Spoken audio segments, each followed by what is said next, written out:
Madam, మీరు jail జీవితం మీకు అనేక పాఠాలు నేర్పుంటుంది. ఆ పాఠాల నేపథ్యంలోనే ఇప్పుడు వచ్చి కొత్తగా పార్టీ పెట్టాలనుకున్నారా? బీఆర్ఎస్ పార్టీ నుంచి విభేదించారా? నేను ఎక్కడ విభేదించినా అండి? మీరు ఫ్యాక్ట్స్ మర్చిపోతున్నారు. బీఆర్ఎస్ పార్టీ నన్ను సస్పెండ్ చేసింది. నేను సస్పెండ్ చేయడానికి కావాల్సిన మెటీరియల్ వాళ్ళకి ఇచ్చారు మీరు అని అంటున్నారు. నేనేం చేయలేదు. ఏం మెటీరియల్ ఇచ్చా అనుకుంటున్నా? అంటే మీరు సొంత ఎజెండాతో ముందుకెళ్తున్నారు. పార్టీ విధానాన్ని కాకుండా మీరు సొంత ఎజెండాతో ప్రజల్లోకి వెళ్తున్నారని వాళ్ళు సస్పెండ్ చేశారు. లేదండి, నేను మొత్తం బీఆర్ఎస్ కండువా వేసుకొని దాదాపు 47 నియోజకవర్గాలు తిరిగి ప్రతి చోట క్యాడర్ని యాక్టివేట్ చేసే ప్రయత్నం చేశా. ఓటమితో నిరుత్సాహంగా ఉన్నటువంటి వాళ్ళ దగ్గరికి వెళ్ళాను. అనేక సమస్యలు బీఆర్ఎస్ కండువా వేసుకొని వెళ్ళి నేను సాల్వ్ చేశాను. 47 కాన్స్టిట్యున్సీస్ తిరిగిన నేను.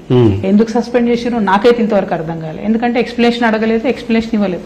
పార్టీ వ్యతిరేక కార్యకలాపాలు అన్నారు. మరి ఇప్పుడు నాకన్నా భయంకరంగా పార్టీని తిట్టినటువంటి రవీందర్ రావు గారేమో పార్టీలోనే ఉన్నాడు. ఆయన్నే నా సస్పెన్షన్ కాయదానికి చైర్మన్ అంట. ఆయన సార్ను విమర్శించింది డైరెక్ట్గా చూపిస్తాను. నేనేనాడు విమర్శించలేదు. కేసీఆర్ గారు నన్ను సస్పెండ్ చేసిన తర్వాత కమెంట్ చేస్తున్నాను. నేను అక్కడక్కడ డెఫినెట్గా లోటుపాట్లు ఎత్తి చూపిస్తున్నా, రేపు నాడు కూడా ఎత్తి చూపిస్తా.